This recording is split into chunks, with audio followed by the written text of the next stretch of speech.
Verano de 1975. Un cortejo en Sevilla envuelto en llamas revela un escenario aterrador.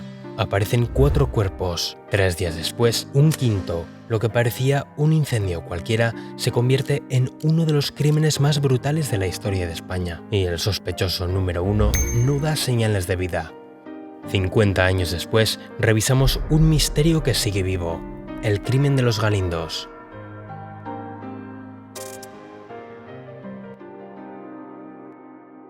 El 22 de julio de 1975, el sol derrite las calles del pueblo sevillano de Paradas. Poco antes de las 8 de la mañana, los trabajadores Antonio Fenet y José González llegan al cortijo de los Galindos. Manuel Zapata, el capataz, reparte el trabajo como siempre.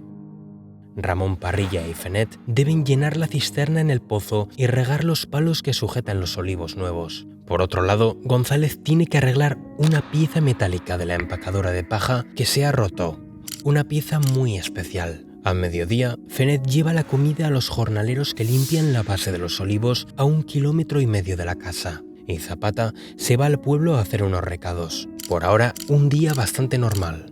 Hacia las 12, cuando Parrilla y Fenet vuelven al cortijo para recargar el agua, González se acerca y dice que trae órdenes de Zapata. Manda a Parrilla al cortijo de San Antonio, algo más lejos, porque dice que el agua es mejor allí. A Fenet le indica que después de repartir la comida se quede con los jornaleros en el campo, pero a Fenet le parece extraño. Las órdenes nunca las daba González, y le parece raro que Zapata no se lo diga en persona como siempre, pero tampoco le da muchas vueltas y simplemente se va. A las 4:30 de la tarde, con un calor abrasador, Fenet regresa en moto con los trabajadores por la loma del Cerro de los Frailes. Desde lo alto de la colina ve una columna de humo negro que sale de la zona donde guardan la paja. Aceleran y al llegar, la finca es un completo infierno.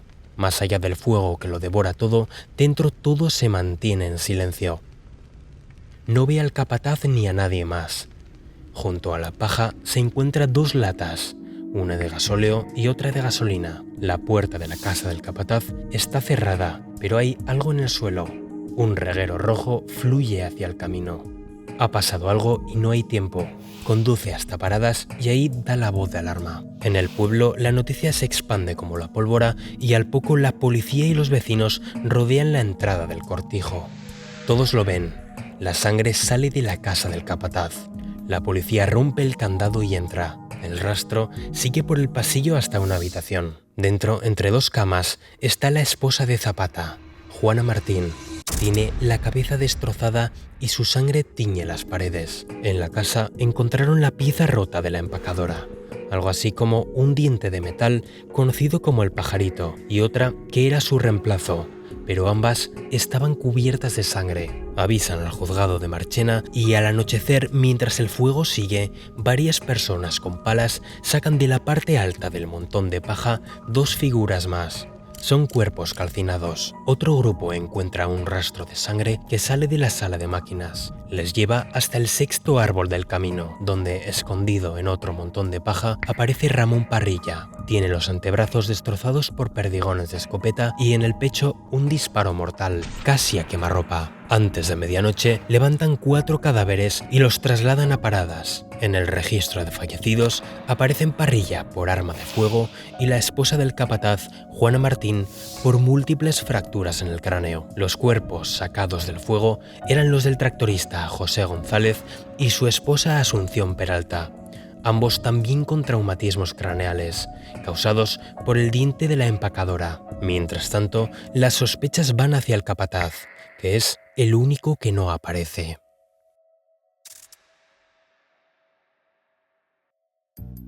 Al día siguiente, el juez y el fiscal llegan a la escena del crimen. El juez de instrucción no apareció en el cortijo hasta 24 horas después porque el suplente estaba de vacaciones y no había nadie en el juzgado. Para cuando llegan, la gente ha estado yendo de un lado para otro de la finca y además de que algunas partes se han quemado, está hecha un desastre. El cortijo de los Galindos era una finca agraria de más de 300 hectáreas dedicada al cultivo de trigo y girasol. Está muy cerca del pueblo de Paradas, en la campiña sevillana entre Marchena y Carmona. En 1975 pertenecía a la familia de los marqueses de Grañina y Valparaíso, Gonzalo y su esposa Mercedes, una familia aristocrática de Andalucía. La finca contaba con un amplio patio central y 2 viviendas. En una residía todo el año el capataz con su familia y cuidaba de la finca. En la otra se alojaban los marqueses cuando venían de visita. Del interior de la vivienda principal sabemos muy poco, ya que la casa nunca llegó a ser registrada por la policía y generalmente no se utilizaba. De esa casa solo tenían las llaves el marqués y su mujer, que era la propietaria. En un primer momento, la hipótesis que toma fuerza es la de que Parrilla volvió con el tractor a primera hora de la tarde. Se acercó a la sala de máquinas y allí alguien le disparó. Huyó hacia la casa del capataz, pero esta estaba cerrada y en el camino alguien lo remató con un tiro en el pecho. El viernes 25, detrás de la casa a media mañana, la perra del capataz encuentra otro cuerpo bajo un montón de paja. Es el de su amo, Manuel Zapata. A la sombra de un árbol, los insectos se arremolinaban a su alrededor. Había empezado ya a descomponerse. La situación era cuanto menos extraña. Un policía local afirmó que el día anterior había orinado en ese mismo lugar y el fiscal también había pasado por allí, ambos sin ver nada sospechoso. Por otro lado, el juez Márquez y el forense Arcenegui, al observar la tierra empapada bajo la cabeza y las larvas, concluyeron que Zapata había estado ahí desde el principio.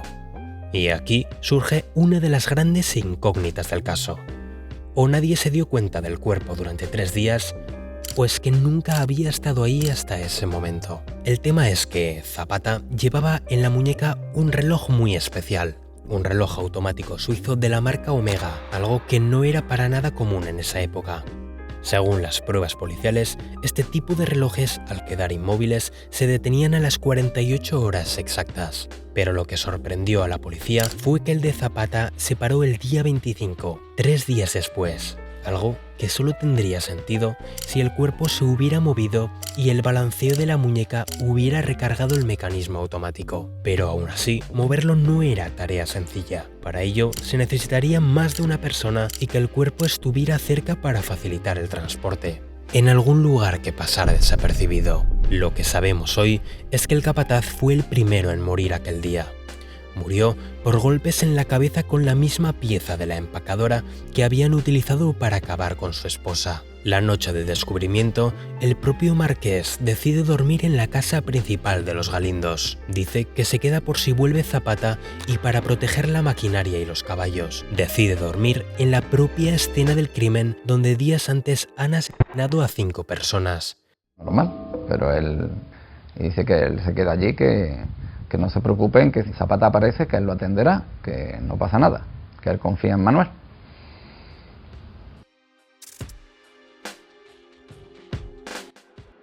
Desde ese momento, algo cambió en Paradas. Donde antes había una gran familia, ahora cierran puertas y ventanas al anochecer. Las conversaciones se cortan cuando aparece cualquier forastero. Todos quieren hablar de ello, pero nadie quiere ser el primero. En el tema referente a... Se toma declaración al marqués Fernández de Córdoba y también al administrador Antonio Gutiérrez Martín. Gutiérrez reconoce que el 22 de julio, sobre las 11:30, estuvo en el cortijo. Dice que dejó algunas sandías a Juana. Habló un momento con González, que trabajaba cerca de la empacadora, y no vio a Zapata. Salió de los Galindos antes de las 12. Fue a una finca cercana, pasó por Sevilla a recoger 2 billetes de avión y llegó a su casa poco antes de las 2. Testigos respaldan este recorrido, pero llama la atención un detalle. Esa mañana, Gutiérrez conducía el Mercedes del marqués supuestamente para cambiar el aceite y lavarlo. El marqués, en cambio, fue a Málaga a un entierro en el Renault 4L del administrador. Para un largo viaje en julio, utilizar un coche bastante peor era un intercambio extraño, pero a priori parecía una simple casualidad. El marqués regresa pasada la medianoche, duerme en la casa principal y los días siguientes insiste en que nadie de su entorno participó en los hechos. A los pocos días, supuestamente, el marqués visitó personalmente al capitán general de la Segunda Región Militar, Pedro Merry Gordon, y habló con él sobre el crimen. Menos de un mes después, el 16 de agosto de 1975, la Guardia Civil entrega su informe y, para ser un caso tan complicado, lo elaboran en tiempo récord, y la conclusión a la que llegan deja en shock a todo el pueblo. En él se afirma que el tractorista José González planeó y ejecutó la matanza y luego acabó con su vida. Dicen que González discutía con el capataz por el cuidado de las máquinas y por viejas tensiones personales. Al parecer, José habría cortejado a una de las hijas del capataz en el pasado, pero este desaprobó la relación y se acabó casando con Asunción Peralta. Durante la pelea, cogió el pajarito roto de la empacadora y se ensañó con el capataz. Después fue a por Juana, la mujer del capataz, que estaba en la casa. En medio del acto, fue sorprendido por Parrilla cuando volvió en el tractor y, tras acabar con ella, cogió la escopeta y le disparó hasta que quedó en el suelo. Ya fuera de sí, habría ido al pueblo a buscar a su esposa Asunción y le habría dicho que Juana estaba enferma para que la acompañara a ayudarlo. Al volver, la habría matado también con el pajarito, subido su cuerpo al montón de paja y habría iniciado el incendio en la finca con la gasolina, donde accidentalmente habría muerto o simplemente decidido acabar con su vida por no aguantar más la culpa. Para alguien externo, la versión tenía sentido, pero en Paradas nadie se la traga. La madre de González, Concepción Jiménez, habla con la prensa. Dice que su hijo era un buen chico y que nunca podría hacerle algo así a su esposa ni tampoco a sus compañeros de trabajo. Muchos vecinos opinan lo mismo, repiten que en la finca todos se conocen y que nadie del pueblo haría algo así. Con una versión un poco menos que del oeste, este hombre mata porque está le ha sentado mal la actitud que tiene con él Zapata. Lo mata a la mujer, mata al tal Parrilla, porque vea que ya hay unos cadáveres. Se va al pueblo, recoge a su mujer, viene, habría que sacar la escopeta esta que él no sabía ni usar, pero en fin, que le ponen en la mano después, poco menos que por fuera del coche, como si estuviera cabalgando, como si fuera Gary Cooper. Llega allí, trae a su mujer, según la policía, para que diga, para que vea que han muerto aquello y que le ayuden a lavar el cadáver. Absurdo. Tras sus vacaciones, el juez Víctor Fuentes asume el caso y 10 semanas después, la policía presenta un informe igual al de la Guardia Civil. Es cuestión de tiempo que se acabe cerrando el expediente. Más tarde, el juez Moreno Andrade llega a Marchena en abril de 1976 y lo reabre. Ordena nuevas pruebas, pero en 1978 se vuelve a archivar. En el 79, el jefe superior de policía en Sevilla dice en rueda de prensa que el caso está resuelto y el comisario repite la versión. González mató por rencor y celos, quemó los cuerpos y murió también entre las llamas. Una comparecencia que le acabaría costando el cargo. La defensa no cede. El abogado Manuel Toro, que representa a la familia, responde que su cliente no pudo hacer lo que le atribuyen. Pide pruebas, señala los fallos de la investigación y exige análisis en profundidad. Empuja el caso hacia un punto clave. Mientras tanto, hay un nombre que aparece una y otra vez, el de Antonio Fenet. El jornalero fue el primero que llegó a la escena y dijo haber recibido órdenes raras ese mediodía para mantenerse fuera. Lo interrogan muchas veces, pero no aporta nada claro. A un periodista le dice que un teniente coronel de la Guardia Civil le prohibió hablar. En el sumario consta un ingreso de 500.000 pesetas en su cuenta pocos días después de la masacre. Unos 3.000 euros actualmente. Una cantidad muy alta para la época. Cuando le preguntan de dónde salió, da varias respuestas, pero ninguna firme. No había podido estar en la finca durante el crimen, pero su nombre vuelve cada vez que el caso se atasca. El cierre oficial se frena y la causa se prepara para un giro. Ese giro llegará al abrir las tumbas. Eso sí, no sin antes encontrar una carta que llevaba años enterrada entre los documentos del caso.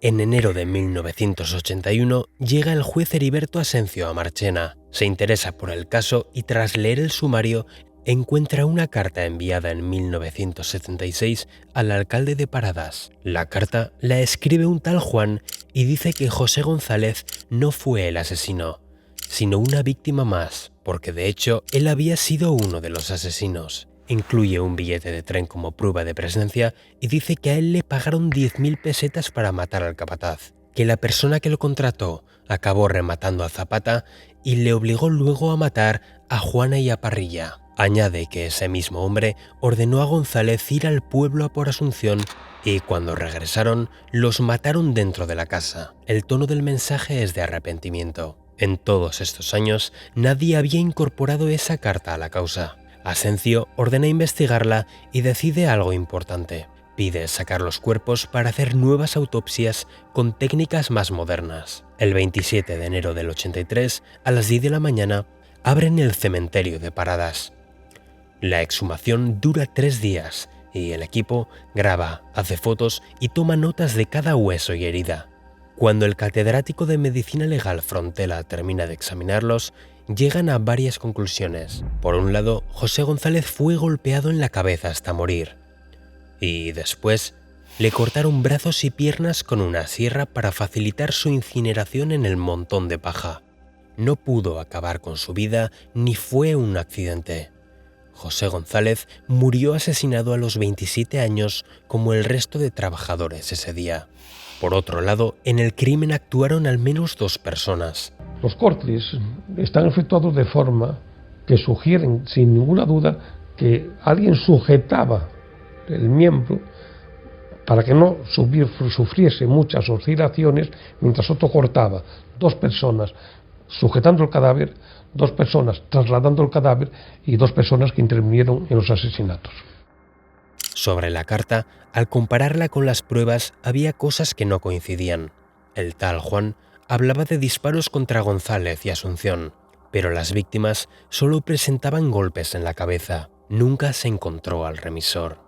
Adicionalmente, el catedrático Frontela quiso examinar la escopeta utilizada en el crimen y en el gatillo se encontró una huella dactilar. Para revelarla, solo bastaría con comprar unos reactivos fotosensibles, pero sus superiores no autorizaron el gasto, y aquella marca nunca se llegó a identificar.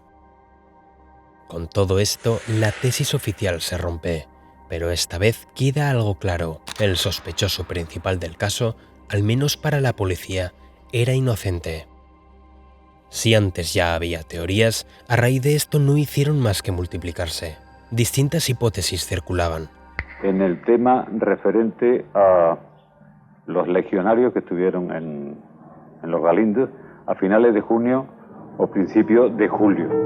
Por un lado, el marqués de Grañina sostuvo que unos soldados de la Legión que habían acampado en el cortijo volvieron a por un paquete de droga que habían dejado en la finca y ahí hubo una pelea.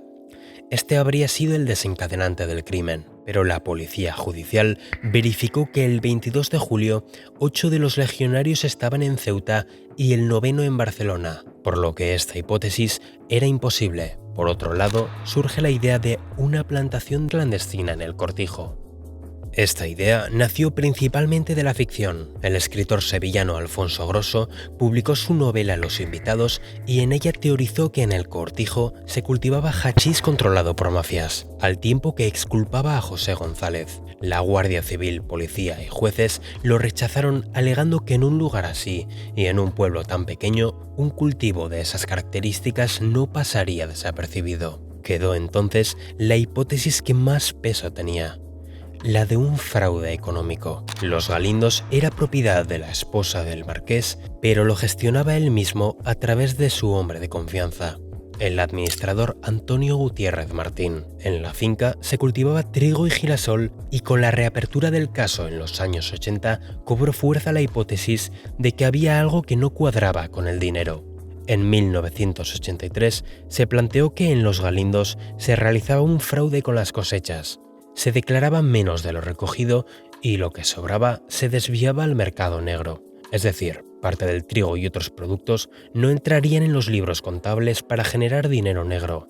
De hecho, faltaban los libros contables de 1973, 74 y 75, por lo que no se conocían los movimientos de años anteriores. En esta hipótesis, el capataz Zapata habría descubierto el engaño y habría amenazado con denunciarlo a las autoridades. Y para callarlo, el administrador habría ido a por el capataz. El resto de las víctimas habrían sido únicamente para eliminar a los testigos de la finca. También, y relacionado con lo anterior, en 2019 conocimos la teoría de Juan Mateo, el hijo del marqués. En ella acusa directamente a su padre de estar implicado en un fraude en la cooperativa olivarera Coduba y sugiere que ese escándalo externo fue el detonante del crimen. Según su relato, Zapata había descubierto ese fraude y pensaba revelarlo ese mismo 22 de julio.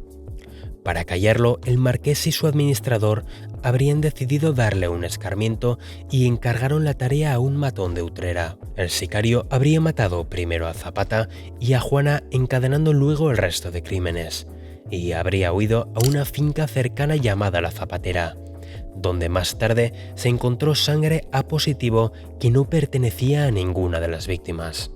Sostiene que su madre supo lo ocurrido y cayó por el bien de la familia.